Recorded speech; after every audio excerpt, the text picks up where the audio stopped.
नमस्कार प्यारे साथियों, आप सभी का स्वागत है हमारे एफएम गोल्ड चैनल में। प्यारे साथियों, जैसा कि हमने आपको पिछली बार हिंदी में पत्र लेकर कराया था, उसी प्रकार आज हम आपके लिए लेकर आए हैं 6 नंबर के। यहाँ हमें देखने को मिलते हैं रस, अलंकार और छंद। बहुत सिंपल भाषा में आपको आज हम समझाने वाले हैं। तो आज का जो टॉपिक है बहुत मजेदार होने वाला है, तो आप अंत तक हमारे वीडियो में बने रहें और आपके दिमाग में एक एक चीज ऐसे फिट कर दी जाएगी, बिल्कुल बहुत आसान तरीका से। ये मैं उदाहरण दे रहा हूं, ठीक है। मैं जो भी बोल रहा हूं बहुत आसानी से आज को हम पढ़ाने वाले हैं, क्योंकि देखा जाता है कि रस, अलंकार और छंद में सबसे ज्यादा जो हार्ड पढ़ते हैं वो उदाहरण पढ़ते हैं, ठीक है। तो यहाँ पे हम आपको बहुत आसान भाषा में याद होने वाले उदाहरण बताएंगे, जिससे आपको कोई भी दिक्कत नहीं होगी और आपके 6 नंबर पूरे के पूरे आपको मिलेंगे। आपको कोई भी दिक्कत होने वाली नहीं है, ये मेरा आपसे वादा है, ठीक है। तो सबसे पहले हम देखेंगे अपने टॉपिक को कि आज हमारे कौन कौन से इंपॉर्टेंट टॉपिक हैं जिन्हें आज हम अच्छे से पढ़ने वाले हैं। तो चलते हैं वीडियो में, शुरू करते हैं दोस्तों। क्या क्या टॉपिक है हमारे, तो सबसे पहले हम देखेंगे इस वीडियो में, पहला पढ़ेंगे हम रस, जो 2 नंबर का पूछा जाता है हमारी हिंदी में, ठीक है। दूसरा अलंकार, तीसरा है हमारा छंद। अगर दोस्तों आप अच्छे से पढ़ेंगे तो मैं गारंटी ले रहा हूं कि हाई स्कूल और इंटर दोनों के लिए बहुत मजेदार वीडियो होने वाली है। अंत तक देखें, बहुत अच्छे से आपको आज हम पढ़ाने वाले हैं, ठीक है। तो यहाँ पर रस देखेंगे हम 2 नंबर का, छंद देखेंगे, अलंकार देखेंगे हम 2 नंबर का, और छंद देखेंगे यहाँ पे 2 नंबर, यानी कि 6 नंबर आज हम इस वीडियो में कंप्लीट करने वाले हैं, ठीक है। तो सबसे पहले देखेंगे हम श्रृंगार रस, ठीक है। सबसे पहले देखेंगे हम श्रृंगार रस, ठीक है। श्रृंगार रस की बात करेंगे, इसमें कौन कौन से हमारे रस इंपॉर्टेंट है उसकी बात करेंगे। तो सबसे पहले हम देखेंगे कि श्रृंगार रस। श्रृंगार रस की परिभाषा बहुत सिंपल भाषा में आपको बताने जा रहे हैं कि देखेंगे कि जब, ठीक है, विवाह, अनुभाव तथा संचारी भाव का, ठीक है, भाव का संयोग होता है तो रति नामक स्थायी भाव से श्रृंगार रस की उत्पत्ति होती है, ठीक है। जब ये कहना है कि जब विवाह, अनुभाव तथा संचारी भाव का संयोग होता है, यानी कि तीनों जितने भाव होते हैं, विवाह, अनुभाव और संचारी भाव, जब तीनों का संयोग होता है यानी कि आपस में मिलते हैं, तो वहां पर रति नामक स्थायी भाव क्या हो जाता है, यानी कि रति नामक स्थायी भाव से श्रृंगार रस की उत्पत्ति हो जाती है, यानी कि वहां पर रति नामक स्थायी भाव उत्पन्न हो जाता है जो हमारे श्रृंगार रस की उत्पत्ति करता है, ठीक है। बहुत सिंपल भाषा में है कि जब विवाह, अनुभाव तथा संचारी भाव का संयोग होता है तो रति नामक स्थायी भाव से श्रृंगार रस की उत्पत्ति होती है, यानी कि जब तीनों का संयोग होता है तो वहां पर रति नामक स्थायी भाव उत्पन्न होता है, जिससे हमारे श्रृंगार रस की उत्पत्ति होती है, ठीक है। यह हो गई हमारी परिभाषा। अब इसमें देखने को मिलता है सबसे ज्यादा जो हमें हार्ड लगता है इनमें, वो लगता है उदाहरण, ठीक है। सबसे ज्यादा जो दिक्कत पड़ती है वो पड़ती है उदाहरण में। तो आज हम आपके लिए उदाहरण बहुत सिंपल वाले लेने आए हैं। तो पहला उदाहरण देखेंगे कि कहत नटत रीझत खींचत, कि कहत नटत रीझत खींचत मिलत खिलत लजियात और भरे भवन में करत है नैनन ही सब बात। ये कह रहे हैं कि कहत नटत रीझत खींचत मिलत खिलत लजियात और भरे भवन से करत है नैनन ही सब बात, ठीक है। तो सिंपल है हमारा उदाहरण, ज्यादा हार्ड नहीं है, ठीक है। और अब ये अगर आपको हार्ड पड़े, ठीक है, ये आपको कठिन लगे, ये उदाहरण आपको याद करने में कठिन लगे, तो सिंपल सी भाषा में हम एक गाने के माध्यम से लिख सकते हैं, ठीक है। अगला उदाहरण है हमारा, ये रेशमी जुल्फें, ये सरवती आंखें, इन्हें देखकर जी रहे हैं सभी, इन्हें देखकर जी रहे हैं सभी। और मैं मानता हूं कि इसके माध्यम से आपको ये गाना जो मैंने बताया है यहाँ पे, ठीक है, इससे गलत नहीं होगा। आप सोचो कि गलत हो जाएगा, गलत नहीं होगा, ठीक है। ये इसी का उदाहरण है श्रृंगार रस का, ठीक है। यहाँ पे नायक नायिका की क्या कर रहा है, तारीफ कर रहा है, ठीक है। तो यहाँ पे बिल्कुल भी गलत होने वाला नहीं है। अगर आप सोचो कि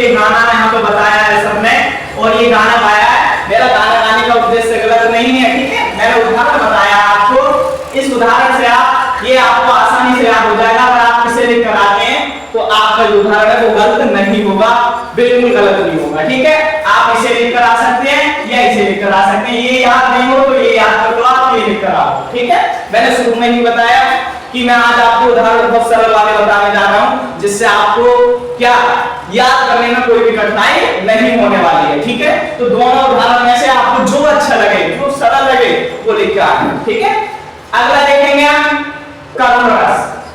करुण रस, करुण रस क्या होता है कि जब कोई हमारा बिछड़ जाता है तो ये जिसकी आने की संभावना नहीं रहती, वहां पर करुण रस होता है। क्या होता है? करुण रस। ठीक है, जैसे कोई हमारा प्रिय हमसे बिछड़ गया और अब उसके आने की बिल्कुल ही संभावना खत्म हो गई, वहां पर करुण रस होता है, इसका स्थायी भाव होता है शोक। ठीक है, तो देखेंगे इसमें करुण रस में कि जब विभाग, अनुभाग तथा संचारी भाव का संयोग होता है। ठीक है, जब विभाग, अनुभाग तथा संचारी भाव का संयोग होता है तो शोक नामक स्थायी भाव से करुण रस की उत्पत्ति होती है। स्थायी भाव क्या है इसमें? शोक। क्या है इसमें? शोक। ठीक है, और किसकी उत्पत्ति हो रही है? करुण रस की उत्पत्ति हो रही है। ठीक है, आसान है, हार्ड नहीं है, बिल्कुल सिंपल भाषा में हम आपको बता रहे हैं कि जब विभाग, अनुभाग तथा संचारी भाव का संयोग होता है तो वहां, ठीक है, शोक नामक स्थायी भाव उत्पन्न होता है, जिससे क्या है? करुण रस की उत्पत्ति होती है। ठीक है, अब देखेंगे इसका उदाहरण। इसका उदाहरण है कि मणि खोए भुजंग-सी जननी, फंसा पटक रही थी शीश, और अंधी आज बनाकर मुझको किया न्याय तुमने जगदीश। ठीक है, दोबारा देखेंगे कि मणि खोए भुजंग-सी जननी, फंसा पटक रही थी शीश, अंधी आज बनाकर मुझको किया न्याय तुमने जगदीश। ठीक है, यहाँ पे क्या है? करुण रस की उत्पत्ति हो रही है। ये कि जब इसमें बताया गया है कि जब जो नागिन होती है इच्छाधारी, अगर उसकी मणि खो जाए, ठीक है, या हम उसकी मणि को किसी चीज से ढक दें तो वो पागल हो जाती है। बिल्कुल क्या हो जाती है? बिल्कुल पागल हो जाती है अपनी मणि के चक्कर में, और इधर उधर भागती रहती है और अंत में वो क्या है? अपना सर पटक पटक कर ऊपर मर जाती है। तो यहाँ पे क्या कह रहे हैं कि मणि खोए भुजंग-सी जननी, फंसा पटक रही थी शीश, और अंधी आज बनाकर मुझको किया न्याय तुमने जगदीश। हे ईश्वर, तुमने आज कैसा न्याय किया है? कौन कह रही है? तारावती यहाँ पर कह रही है। ठीक है, अगर ये हमें हार्ड लगे, अगर ये हमें याद नहीं हो, ठीक है, तो अगला उदाहरण है हमारा सिंपल भाषा का उदाहरण है, बिल्कुल कोई दिक्कत आपको नहीं आने वाली है। ठीक है, तो अगला उदाहरण है हमारा, ए मेरे दोस्त लौट के आजा, बिन तेरे जिंदगी अधूरी है। इस तरीका से हम इसे देख सकते हैं। ठीक है, आगे बढ़ गए हैं, लिखेंगे ए मेरे दोस्त लौट के आजा, बिन तेरे जिंदगी अधूरी है। बिल्कुल चलेगा। ठीक है, ऐसा नहीं कि गलत हो जाएगा, बिल्कुल गलत नहीं होगा, बिल्कुल हमारा उदाहरण सही होगा। ठीक है, अगर ये हमें याद नहीं हो तो हम इसे लेकर आएंगे, आपको कोई भी दिक्कत आने वाली नहीं है। ठीक है, अगला है हमारा, अगर आपको ये भी हार्ड लगे तो अगला है, चिट्ठी न कोई संदेश, जाने वो कौन सा देश जहां तुम चले गए। ठीक है, इसे लिखेंगे कि चिट्ठी न कोई संदेश, जाने वो कौन सा देश जहां तुम चले गए। ठीक है, इसे लिख सकते हैं आसानी से, बहुत सिंपल भाषा में। और देखो, हमने देखा है कि जो गाने हैं बहुत जल्दी याद हो जाते हैं। ठीक है, तो उदाहरण ये हमारे बिल्कुल सही आप इन्हें लिख कर आए और बहुत अच्छे से, अगर आपको ये हार्ड लगे तो ये कर लो, ये हार्ड लगे तो ये कर लो। 3 उदाहरण हमने यहाँ पे आपको दिए हैं। ठीक है, और आप 3 उदाहरण में से आप कोई सा एक करके आएंगे। ठीक है, अगर आप उदाहरण अच्छे से करके आएंगे और आप ये लिख कर आएंगे, आपको नंबर पूरे मिलेंगे। ठीक है, और उसमें अथवा का पूछा जाता है, हमने ये बताया। एक और है हमारा यहाँ पे दीर्घस, उसे बताएंगे अभी। ठीक है, तो ये तीनों हमें बहुत अच्छे से तैयार करने हैं। ठीक है, ये मैंने जो समझाया आपको, मैं आशा करता हूँ अच्छे से समझ में आए होंगे। ठीक है, अगला रस है हमारा, ठीक है, 2 रस बता दिए हमने, करुण रस और श्रृंगार रस। अगला जो रस है हमारा वो है वीर रस। ठीक है, इसका जो स्थायी भाव होता है ये किसके कारण उत्पन्न होता है? उत्साह के। ठीक है, जब कोई कार्य हो, कोई भी कठिन कार्य हो, उसको देखकर हमारे मन में उसे करने का जो उत्साह आता है, वहाँ पे वीर रस की निष्पत्ति होती है। जैसे कोई भी चीज काफी लड़के मिलकर उठा रहे हैं, ठीक है, और हम आए तो एकदम हमारे अंदर उत्साह आ गया कि भाई मैं उठाऊंगा इसे, तो वहाँ पे क्या उत्साह हो, स्थायी भाव क्या है इसका? उत्साह। ठीक है, तो वहाँ पे वीर रस की निष्पत्ति होती है। ठीक है, तो देखेंगे हम कि जब विभाव, अनुभाव तथा संचारी भाव, ठीक है, संचारी भाव का संयोग होता है तो उत्साह नामक स्थायी भाव से वीर रस की निष्पत्ति होती है। ठीक है, कि विभाव, अनुभाव, संचारी भाव, ठीक है, जब तीनों का संयोग होता है, ठीक है, तो वहां पे जो स्थायी भाव होता है इसका वो उत्साह उत्पन्न होता है। ठीक है, और वहीं से क्या होता है हमारा वीर रस की क्या हो जाती है? निष्पत्ति हो जाती है। ठीक है, सिंपल भाषा में देखेंगे। अब इसका उदाहरण है, मैंने बताया सबसे ज्यादा जो पढ़ेंगे हट उदाहरण पढ़ेंगे। इसका उदाहरण है कि बतन वालो बतन ना बेच देना, शहीदों के कफन ना बेच देना, शहीदों ने जान दी है वतन के वास्ते, शहीदों के कफन ना बेच देना। ठीक है, ये इसका उदाहरण हो जाएगा, यानी कि बहुत सिंपल भाषा में फिर से देख लेते हैं एक बार कि बतन वालो बतन ना बेच देना, शहीदों के कफन ना बेच देना, शहीदों ने जान दी है वतन के वास्ते, शहीदों के कफन ना बेच देना। ठीक है, ये हमारा पहला उदाहरण हो गया। अगर ये आपको याद ना हो तो दूसरा बता रहे हैं हम इसमें। दूसरा है हमारा कि बुंदेले हर बोलो के मुंह हमने सुनी कहानी थी, बुंदेलो हर बोलो के मुंह हमने सुनी कहानी थी, खूब लड़ी मर्दानी वह तो झांसी वाली रानी थी। ठीक है, कि खूब लड़ी मर्दानी वह तो झांसी वाली रानी थी। दूसरा उदाहरण हो गया हमारा। ठीक है, अगर आपको ये उदाहरण हार्ड लगे वीर रस का तो इसे कर लो और दोनों में से जो आपको अच्छा लगे तैयार कर सकते हैं। ठीक है, तो ये हो गया हमारा वीर रस। ठीक है, सिंपल भाषा में आपको हमने समझा दिया। आशा करते हैं रस आपको बिल्कुल, तीन रस आपको बिल्कुल क्या है। अगला टॉपिक है हमारा अलंकार। ठीक है, रस हमारे हो गए कंप्लीट। अब अगला टॉपिक हमारा अलंकार। ठीक है, इसमें पढ़ने वाले हम 4 इंपॉर्टेंट अलंकार जो हर वर्ष हमारे बोर्ड एग्जाम में पूछे जाते हैं। ठीक है, 4 देखने वाले हैं, तो बहुत सिंपल भाषा में समझेंगे और आपको समझने में कोई दिक्कत नहीं होगी। ठीक है, तो सबसे पहला जो है हमारा अलंकार वो है अनुप्रास अलंकार। ठीक है, सबसे पहला अलंकार है हमारा अनुप्रास अलंकार। इसकी परिभाषा है कि जहां पर किसी एक ही व्यंजन की आवृत्ति बार बार हो वहां पर अनुप्रास अलंकार होता है। कि यहाँ पर किसी एक ही व्यंजन की आवृत्ति बार बार हो वहां पर अनुप्रास अलंकार होता है। ठीक है, सिंपल भाषा में देखा हमने। इसके उदाहरण हो जाएंगे जैसे तरनी, तनुजा, तट, तमाल, तरुवर, बहु, छाय। यहाँ पर देखा हमने कि तय इसमें भी आ रहा है, इसमें भी आ रहा है, इसमें भी आ रहा है, इसमें भी आ रहा है और इसमें भी आ रहा है। ठीक है, तो यहाँ पर जो तय शब्द है हमारा, यानी कि ये जो तय है हमारा अक्षर है यहाँ पे, तो ये इसकी जो आवृत्ति है व्यंजन है उसकी आवृत्ति कितनी बार बार हो रही है। यहाँ पर क्या हो रही है? बार बार हो रही है। जब यहाँ पर आवृत्ति तय की बार बार हो रही है तो यहाँ पर कौन सा हो जाएगा अलंकार हमारा? यहाँ पर हो जाएगा हमारा अनुप्रास अलंकार, क्योंकि इसमें बताया गया है कि जहां पर किसी एक ही व्यंजन की बार बार आवृत्ति हो वहां पर क्या होता है? अनुप्रास अलंकार होता है। ठीक है, दूसरा है हमारा, दूसरा उदाहरण है हमारा कि पके पेड़ पर पका पपीता।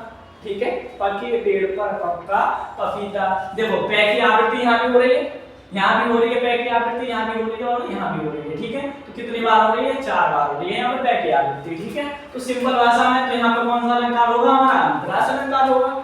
ठीक है, बहुत सिंपल भाषा में आपको बताने का प्रयास कर रहे हैं। ठीक है, तो दोनों उदाहरण कैसे हमारे बहुत सिंपल है, जो आसानी से याद हो जाएंगे और परिभाषा भी बहुत सिंपल है यहाँ पर हमारी। ठीक है, अगर हम किताब से क्वेश्चन बैंक से देखेंगे तो हार्ड मिलेगी हमें, यहाँ पर हम आपको सरल भाषा में लिखवाने का प्रयास कर रहे हैं। अगला है हमारा यमक अलंकार। अगला है हमारा यमक अलंकार। इसमें क्या होता है?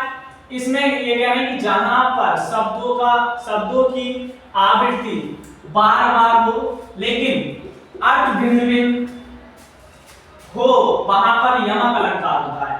यहाँ पर ये कह रहे हैं यमक अलंकार में कह रहे हैं कि जहां पर शब्दों की आवृत्ति बार बार हो, ठीक है, लेकिन अर्थ भिन्न भिन्न हो।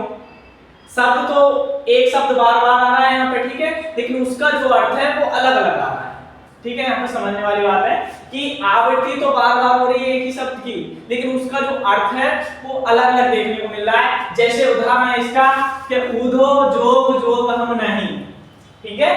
तो इसमें देखेंगे कि जोग ये भी आया, जोग ये भी आया। अगर हम जोग की बात करें तो एक योग का मतलब होता है योग, क्या होता है यहाँ पर, योग होता है। दूसरे योग जोग की बात करें तो यहाँ पर होता है काबिल या योग्य, ठीक है। तो देखो शब्द तो यहाँ पे दो बार आया है, लेकिन अर्थ अलग अलग निकले यहाँ पे। एक का मतलब हो गया योग और दूसरे का हो गया काबिल या योग्य, ठीक है। तो बिल्कुल अर्थ अलग अलग आए हैं, लेकिन जो एक शब्द की आवृत्ति है वो बार बार हुई है, लेकिन उसका अर्थ अलग अलग आया है यहाँ पे, ठीक है। अगला है हमारा काली घटा का घमंड घटा, काली घटा का घमंड घटा। तो देखो यहाँ पे घटा मानी बादल और दूसरा हो गया घटा का मतलब कम होना, ठीक है। घटा दो बार यहाँ पे प्रयुक्त हुआ है, लेकिन दोनों का अर्थ अलग अलग है। एक घटा का क्या हो गया मतलब यहाँ पे बादल हो गया, और दूसरी घटा का मतलब हो गया कम होना, सही है। अगला हमारा उदाहरण कि सोना कितना सोना है, सोने जैसा तेरा मन, ठीक है। यहाँ पे उदाहरण हो गया कि सोना कितना सोना है, सोने जैसा तेरा मन, ठीक है। देखो सोना यहाँ भी आया है, सोना यहाँ भी आया, और सोने जैसा तेरा मन, और यहाँ भी सोना आया है, ठीक है। तो इनका सबका अर्थ क्या है, अलग अलग निकलेगा, ठीक है। एक शब्द की आवृत्ति तो कई बार हो रही है, लेकिन उसका जो अर्थ है वो अलग अलग निकलेगा। तो आपको ये उदाहरण अच्छा लगे, ऊधो जोग जोग हम नहीं, इसे कर लियो। काली घटा का घमंड घटा, इसे कर लियो, या ये वाला कर लियो, सोना कितना सोना है, सोने जैसा तेरा मन, ठीक है। आपकी मर्जी है, आपको जो सरल लगे वो तैयार कर सकते हैं, ठीक है। अगला है हमारा उपमा अलंकार। उपमा अलंकार में होता है किसी व्यक्ति या वस्तु की तुलना उसी सामान के किसी व्यक्ति या वस्तु से की जाती है, वहां पर उपमा अलंकार होता है, ठीक है। तो देखेंगे इसमें हम कि जहां पर, ठीक है, जहां पर किसी एक व्यक्ति, ठीक है, या वस्तु की तुलना समानता के आधार पर, ठीक है, समानता के आधार पर किसी दूसरे व्यक्ति या वस्तु से की जाती है, वहां पर उपमा अलंकार होता है, ठीक है। कि यहाँ पर एक व्यक्ति, यहाँ पर किसी एक व्यक्ति या वस्तु की तुलना समानता के आधार पर किसी अन्य व्यक्ति या वस्तु से की जाती है, वहां पर उपमा अलंकार होता है, ठीक है। ये सिंपल भाषा में अगर इसको उदाहरण हम देखेंगे तो पहला उदाहरण है हमारा कि फूलों सा चेहरा तेरा कलियों सी मुस्कान है, फूलों सा चेहरा तेरा कलियों सी मुस्कान है, ठीक है। तो यहाँ पे सिंपल हो जाएगा हमारा फूलों सा चेहरा तेरा, कि तेरा जो चेहरा है वो कैसा, फूलों की तरह। यहाँ पे क्या हो रही है, तुलना ही तो हो रही है, क्या की जा रही है, उपमा की जा रही है। और मुस्कान कैसी है तेरी, कलियों की तरह, किसकी तरह, कलियों की तरह, कि फूलों सा चेहरा तेरा कलियों सी मुस्कान है, ठीक है। यहाँ पर हो रही है देखो तुलना, चेहरा फूलों जैसा बता दिया, मुस्कान कलियों जैसी बता दी, ठीक है। अगला हमारा उदाहरण है कि सोना चांदी क्या करेंगे प्यार में, सोने जैसे गुण है मेरे यार, कि सोना चांदी क्या करेंगे प्यार में, सोने जैसे गुण है मेरे यार में, ठीक है। तो यहाँ पे दिया है कि सोना चांदी क्या करेंगे प्यार में, सोने जैसे गुण है मेरे यार में, ठीक है। तो देखो यहाँ पे सोना चांदी की तुलना किससे की जा रही है, मेरे यार से, यानी कि यार से की जा रही है, कि जैसा सोने चांदी में गुण होते हैं ना, वैसे तो मेरे यार में गुण है, ठीक है। इस गाने के माध्यम से बताया गया है, ठीक है। अगला है हमारा कि सीए मुख सुंदर चंद्र समान, कि जो सीता जी का मुख है वो किसके समान बताया गया है, चंद्रमा के समान बताया गया है, ठीक है। अगर आपको ये वाला लगे फूलों सा चेहरा तेरा कलियों सी मुस्कान है, इसे लिख के आ सकते हैं, सोना चांदी क्या करेंगे प्यार में, सोने जैसे गुण है मेरे यार में, ये आपको अच्छा लगे तो ये करके आ सकते हैं। तीसरा सीए मुख सुंदर चंद्र समान, इसे करके आ सकते हैं आप, ठीक है। बहुत सिंपल भाषा में आपको समझाने का प्रयास किया है, ठीक है। अगला है हमारा श्लेष अलंकार, ठीक है। अगला है हमारा श्लेष अलंकार, जिसके बारे में देखेंगे हम, सही है। श्लेष में क्या है कि जहां पर कोई शब्द एक ही बार आए लेकिन उसके अर्थ अलग अलग हो, तो वहां पर श्लेष अलंकार होता है। इनका कहने का मतलब है कि यहाँ पर एक शब्द एक ही बार आए लेकिन उसके जो अर्थ है वो अलग अलग हो, वहां पर क्या होता है, श्लेष अलंकार होता है। ठीक है, सिंपल भाषा में देखेंगे। अब इसका जो उदाहरण है वो है कि रही मन पानी राखिए। इसका उदाहरण है कि रही मन पानी राखिए, बिन पानी सब सून, और पानी गए ना उबरे, मोती मानुष चून, रही मन मोती मानुष चून। ठीक है, इसका उदाहरण हो जाएगा, वो सिंपल भाषा में याद हो जाएगा कि रही मन पानी राखिए। कि रहीम जी कहते हैं कि भैया पानी को बचाओ, अगर पानी नहीं रखोगे तो क्या हो जाएगा, बिनु पानी सब सून, यानी कि पानी के बिना सब सुनसान हो जाएगा। ठीक है, तो पानी इंपॉर्टेंट है यहाँ पे। ठीक है, तो उदाहरण के माध्यम से बताया यहाँ पे कि रही मन पानी राखिए, बिनु पानी सब सून, और पानी गए ना उबरे, मोती मानुष चून। ये हो गया हमारा श्लेष अलंकार। मैं आशा करता हूँ आपको कि ये बहुत अच्छे से समझ में आएंगे। अगला हमारा टॉपिक, उसे देखते हैं। अगला टॉपिक है दोस्तों हमारा छंद। ठीक है, रस हो गया हमारा, अलंकार हो गया, और अगला है हमारा छंद। ठीक है, इंपॉर्टेंट टॉपिक है, 2 नंबर पे पूछा जाता है हर वर्ष। ठीक है, तो छंद देखेंगे। सबसे पहला है हमारा दोहा। ठीक है, क्या है यहाँ पे हमारा दोहा। ठीक है, तो ये कह रहे हैं यहाँ पे, यह एक अर्ध सममात्रिक छंद है, यानी कि यह एक अर्ध सममात्रिक छंद है। इसमें 4 चरण होते हैं। कितने होते हैं, 4 चरण। पहले और तीसरे चरण में, ठीक है, पहले और तीसरे चरण में, पहले और तीसरे चरण में 13-13 मात्राएं, तथा दूसरे और चौथे चरण में 11-11 मात्राएं होती हैं। ठीक है, यानी कि ये कह रहा है कि पहले और तीसरे चरण में 13-13 मात्राएं, तथा चौथे और दूसरे और चौथे चरण में 11-11 मात्राएं होती हैं, तथा इनके तुक मिलते हैं। ठीक है, ये हमारी परिभाषा। ठीक है, जो हमें बहुत आसान तरीका से याद करनी है। ठीक है, अब देखेंगे इसका उदाहरण। ठीक है, उदाहरण है कि मेरी भव बाधा हरो, राधा नागरी सोई, जा तन की छाई परे, श्यामु हरित दुति होई। ठीक है, मेरी भव बाधा हरो, इसमें कितने हैं, 13 मात्राएं। ठीक है, कितनी है इसमें, 13 मात्राएं हैं।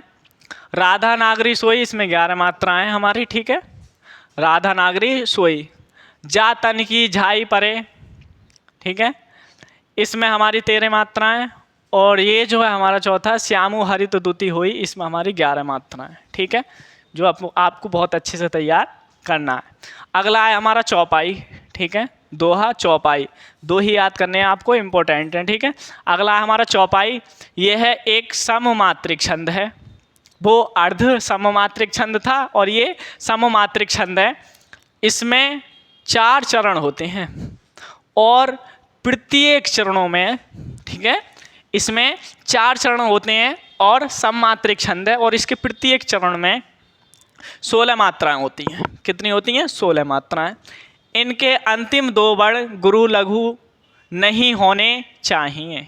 ठीक है, इनके अंतिम 2 वर्ण गुरु लघु नहीं होने चाहिए। ठीक है, इसका उदाहरण है हमारा, जय हनुमान ज्ञान गुण सागर, जय कपीस तिहि लोक उजागर, रामदूत अतुलित बलदामा, अंजनी पुत्र पवन सुत नामा। ठीक है, उदाहरण है हमारा कि जय हनुमान ज्ञान गुण सागर, जय कपीस तिहि लोक उजागर, रामदूत अतुलित बलदामा, अंजनी पुत्र पवन सुत नामा। ठीक है, अगर हम इसकी बात करें तो इसमें भी 16 मात्राएं, इसमें भी 16 मात्राएं हमारी, और इसमें भी 16 मात्राएं। ठीक है, ये हमारे आज के जो हमने टॉपिक बताए आपको, रस अलंकार छंद। ठीक है, मैं आशा करता हूँ आपको बहुत अच्छे से समझ में आया होगा। मैंने बहुत अच्छे से समझाने का प्रयास किया है। ठीक है, और मैं ये भी मानता हूँ कि आप लोग अपनी तैयारी बहुत अच्छे से कर रहे होंगे, लेकिन मेरी एक रिक्वेस्ट है आपसे कि हमारे वीडियो को अंत तक देखें। ऐसा नहीं कि बस स्किप करके छोड़ दें, फिर देखें ही नहीं। मेरा आपसे यही निवेदन है कि वीडियो को पूरा देखें। जब वीडियो को पूरा देखते हैं तो कुछ ना कुछ हमें सीखने को मिलता है। ऐसा नहीं कि थोड़ी थोड़ी करके हमें देखें। अगर आप पूरी वीडियो देखेंगे तो मेरा मानना है कि मैंने जो टॉपिक आपको बताए 6 नंबर के, आपके 6 नंबर पक्के होंगे, ठीक है। और आप बिल्कुल 6 नंबर आपको पक्के मिलेंगे, मेरी गारंटी, आप बिल्कुल भी छोड़ के नहीं आ सकते, ठीक है। आप कहीं भी हो मेहनत करते रहो, क्योंकि मेहनत ही वो कुंजी है जो सफलता के ताले को खोलती है, ठीक है। अगर हम मेहनत नहीं करेंगे तो हमें सफलता नहीं मिलेगी, ठीक है। तो इसी के बारे में एक पंक्ति है कि जीत की खातिर बस जुनून चाहिए, कि जीत की खातिर बस जुनून चाहिए, मैं आसमान, ये आसमान भी आ जाएगा ज़मीं पर, कि जीत की खातिर बस जुनून चाहिए, जीत की खातिर बस जुनून चाहिए, ये आसमान भी आ जाएगा ज़मीं पर, ये आसमान भी आ जाएगा ज़मीं पर, बस इरादों में ऐसी गूंज चाहिए। मेरे दोस्तों, जैसा हम सोचते हैं वैसा हमें मिलता है, कब? जब हमारे अंदर जुनून की कमी नहीं होती, क्योंकि सफलता का पहला नियम है कि हमारे शरीर में जुनून होना चाहिए। किसी चीज़ को पाने के लिए जुनून होना चाहिए। शरीर में खून हो या ना हो चलेगा, लेकिन जुनून की कमी नहीं होनी चाहिए। जुनून हमारे अंदर होना चाहिए और अपनी सफलता को पाने के लिए बहुत अच्छा वाला जुनून होना चाहिए। कहीं भी रहो लेकिन सफलता की आग तुम्हारे अंदर जलती रहनी चाहिए, और अपने सपनों के प्रति सजग रहिए। एक अपना जो पढ़ाई है अपने, उस पर फोकस करते रहिए, और आपको हम अगली वीडियो लेकर आएंगे इसी टॉपिक पर, ठीक है। हिंदी में और लेकर आएंगे। बाकी आपको जिस टॉपिक पर वीडियो चाहिए वो आप बताते रहिए, और जहाँ भी रहिए आप मेहनत करते रहिए, क्योंकि बिना मेहनत के कुछ भी मिलने वाला नहीं है। मेरा आपसे यही निवेदन है कि आप अच्छे से मेहनत करें और अच्छे से पढ़ें, ताकि आप अपना ही नहीं, अपने स्कूल का, अपने गांव का, अपने मतलब प्रदेश का और देश का नाम रोशन करें। जय हिंद, जय भारत।